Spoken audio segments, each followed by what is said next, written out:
What's going on, everybody? My name is Josie. Welcome back to the channel. Today I'm going to give you guys my spoiler review for Avatar: The Way of Water. There were a lot of things that I was not able to spoil in my non-spoiler review, which I already have up if you guys want to check that out. But I also wanted to make sure that I wanted to talk about the things that I liked and things that I loved, but also things that really grinded my gears and really could have done without. So with that, this is your spoiler warning. This is going to be a full-on spoiler review. So if you have any spoiler thoughts about the things you liked, didn't like, go ahead and drop those thoughts in the comments below. I would really love to hear that. So let's go ahead and get started with a couple of things that I liked about this film. And they're not in particular order. I'm not going to go frame by frame of what actually happened in the film because that is going to be about a 10-hour discussion. Now, going on to the things that I liked. The opening. With the opening theme song of Avatar, the way that James Horner composed that score in the first film. It's one score that I actually appreciated from that first original film. You have notes of that score placed throughout the entire film of this one, and it just really brought me back into Pandora. It really, once I heard that musical score, that is when I had a big smile on my face, mostly because there were a lot of memories about going back into Pandora. When I saw Avatar for the first time in forever, back when they released it back in September, that score is something that really stood out to me, and I really absolutely adored it. So I was glad that they were bringing that score back, because it actually, to me, it brought me back to Pandora. It made me realize how much I miss coming to this place, and it just really widened the whole scope of this whole world that I really enjoyed. So starting off with that score was great. Seeing the way that we transitioned from that score over to how Jake has been for the past 13 years. He has kids. He has an adoptive daughter that is born from the avatar of Sigourney Weaver's character from the first film, which I thought really added just a little bit more to that character, because she felt like she was the heartbeat of this film. She was the heart of this film. And once you see her go underwater and basically have a fun time with the fishes, that is something that I really appreciated on a second watch, because there were a lot of moments in the montage where everybody's learning how to swim underwater and be able to learn the way of the water. It really dawned on me a second time that this character is somebody that you can see how her story arc is very complicated, because she doesn't know who her father is. They make jokes about maybe Joel David Moore's character being the father in this film, but the way that she was utilized in this film, especially when it came down to the final battle, I thought Kitty was a fantastic character, and it really gave us a sense of wonderment to her. And I really enjoyed getting behind a lot of the kids of Jake Sully and Neytiri, even though sometimes they did grind on my gears, and this is coming from a second watch. Sometimes it did grind on me just a little bit. The way that they were used to a degree I thought was very effective, especially when they have their little conflict between the Water Tribe's kids. I thought that conflict was easily resolved, but I really enjoyed the little friction that they had from beginning to end. And sometimes their characters, including Spider, had some issues, which I'm going to get into. Mostly Spider, because I have a very big issue with his character. But there were some things about Jake's kids that I really enjoyed, and I thought they brought out a little bit more of a humanity, if you will. Going on to the second thing, Stephen Lang's return.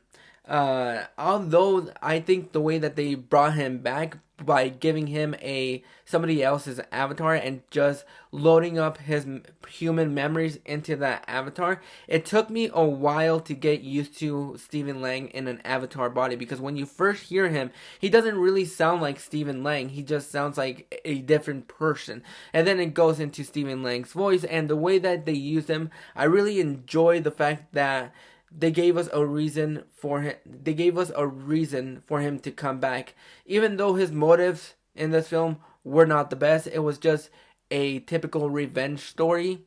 The way they utilized him was fantastic, even though a little bit in that middle section, he doesn't have a lot of screen presence. He mostly has it in the beginning to almost the last battle of the film. I think that is where I think he was utilized the best, was during the final battle. I thought he was vicious, he was strong. Even though I was not able to get behind his motives, there were a lot of things that they did right with his character, and I was glad that they were able to give us a reason to bring him back. And it wasn't just a cheap way of bringing him back, but I thought it, for the narrative, I thought it worked very well. And his inclusion was fantastic. Anytime you add Stephen Lang to a project, he will shine the very best, and he shined in this film, mostly because I thought he was vicious, he was strong. There were a lot of great tensions between him and Jake towards the end of the battle, towards the battle sequences, but the way that he was used personally, and having him kind of be the father of Spider, kind of threw me off just a little bit. I was not able to buy into that relationship between Spider and Stephen Lang's character. I was not able to buy into the fact that towards the end, when Neytiri has Spider and she's about to kill him, and Stephen Lang's character, the Colonel, reacts, I was not able to buy that he actually had any feelings for Spider, mostly because there were a lot of moments in this film where it truly showed that he did not give two shits about Spider, and it doesn't matter if Spider lived or died, he was still not going to give a shit, because his moral mission was just to kill Jake. And I was not able to buy into the relationship between Spider and the Colonel. Really takes me into the biggest issue that I had with Spider. I don't buy for a fucking fact that Spider would be so dumb enough to save the Colonel. Mostly because he saw the things that he was doing, and the fact that he had a change of heart towards the end of the film and saved the Colonel just so we can have the Colonel, as what I've been hearing is going to be the villain for the next couple of Avatar films. It does, I that character choice really grinded on me, and I was not able to buy the fact that he would go back underwater and save the Colonel just so he can have some sort of faith in him. And that really grinded my gears just a little bit, but everything that had to do with Spider, I enjoyed, especially towards the beginning, the way that he was interacting with Jake's kids, trying to learning the way of the Na'vi. I thought that was fascinating, and up until he gets captured and he has that conflicting side, I was very on board with Spider. But up until he had those conflicting thoughts, that is where it lost me, and I could get two shits whether Spider lived or died. I prefer that he would die just so he wouldn't save the Colonel, but that's just a very strong nitpick that I had with this character. I was not able to buy into the fact that he would be able to save the Colonel and have that kind of love for him, which it kind of feels like he's starting to grow just a little bit, just because he saw Neytiri go batshit crazy on one of the bad guys and got spooked. It just did not grind on me, and I thought that Neytiri was going to kill him, seeing how she really was not a big fan of Spider. But the way that his character really evolves throughout the entire film has some conflicting things, but overall I was not a big fan of that character, mostly because of the character choices that he made throughout the entire film. Moving on to the Water Nation and the montage that we had. It was actually fantastic. I saw this film in 3D twice, and every single time that I see that montage and the way that they move underwater is fantastic. The way the sea looks, it looks like you're actually in an aquarium. And I know it took 13 years to basically make this film, mostly because they were trying to perfect the mocap underwater. Boy, did that pay off, because I was very well immersed with this whole montage. I thought it was one of the best sequences that we had in the entire film, aside from the final battle, because it really does extend the world of Pandora, showing you different worlds and the way everybody has their own little tribes and the way that they communicate. I thought it was fantastic. The way that they show them trying to learn how to navigate underwater, trying to hold their breath, was fantastic. I thought it was one of the best sequences, and every single time that I see this film in 3D, it always shocks and amazed me, because I think the special effects in this film are fan-freaking-tastic. And every single time that they go underwater, it was just a trip and a visual feat to see, because it looks fantastic. The visual effects in this film are very captivating. They take you underwater. They make you feel like you're a part of this world, and that is something that I really enjoyed about this film. And it does make you feel like you actually did wait 13 years to get to this place, because just the way it was, probably the hassle that they had, it really took them a little while for them to perfect it. But boy, did that work pay off, and I was just amazed from beginning to end. Every single time that they were underwater, from the final battle to just little moments here and sprinkled there, here and there, it was a fantastic thing to see, and I was really amazed by it. The death of Jake's son, who I've already forgotten, even though I just barely saw it for a second time. At first, it didn't hit me on an emotional scale. The second time that I watched it, it actually hit me on an emotional scale. I really enjoyed that scene, and it worked for the narrative. The way that he's able to see his son again one more time towards the end of the film, I thought was heart-wrenching and heartbreaking.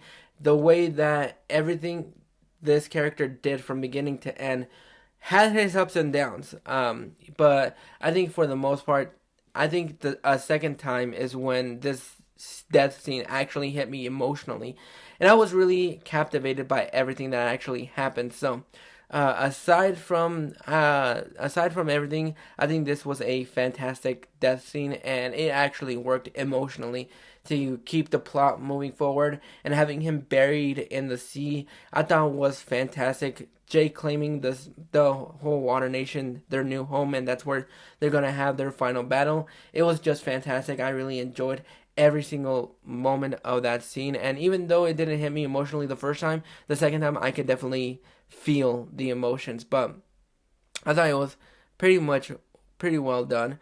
And then the visuals, just a fantastic feat.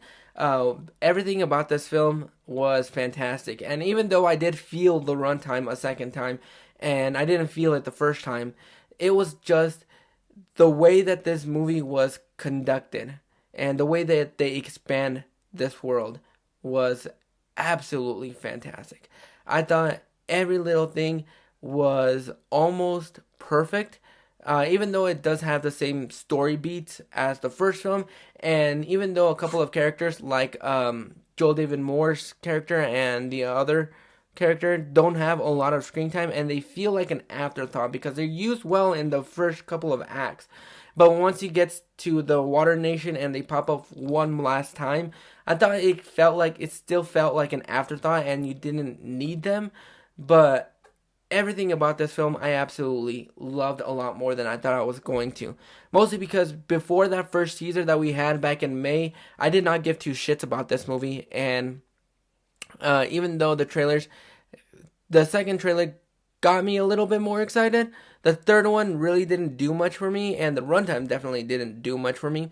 But just the way that this movie was conducted, the way that it was performed, some of the dialogue in this film did grind on me on a second watch, and Atiri does feel like she's shoved a little bit to the background, just a little bit. And it's a lot more focused on the kids in this film. I thought for the most part it was a fantastic feat. It does have the same story beats as the first film, which I actually didn't mind all too much. And even though we do have the same repetitive line that we had in the first one, where the Colonel says, "You're not in Kansas anymore, you're on Pandora," it grind on me a second time, and it just didn't feel right.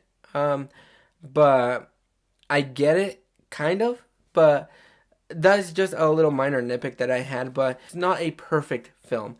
Visually, it is magnificent, like you would get with any James Cameron film. For me, this was a great film. I enjoyed it on a second time, even though I did feel the runtime. But for the most part, this was a fantastic film. I absolutely loved it, and it's most definitely one of the best films of the year. I really enjoyed it. But those are my spoiler thoughts on the film. Those are the things that I liked and didn't like, some of the things that grinded my gears. But those are my thoughts on Avatar The Way of Water in a spoiler way. If you made it this far, go ahead and drop your thoughts about what you felt. How many times have you seen it, and how many times are you planning on seeing it? I might watch it maybe one or two times. One or two more times. The runtime definitely dragged on me a little bit a second time, but if you like this video, go ahead and click that like and subscribe button so you don't miss out on more. Click that bell notification so you get notified every single time that a video pops up. And we'll catch you guys on the flip side.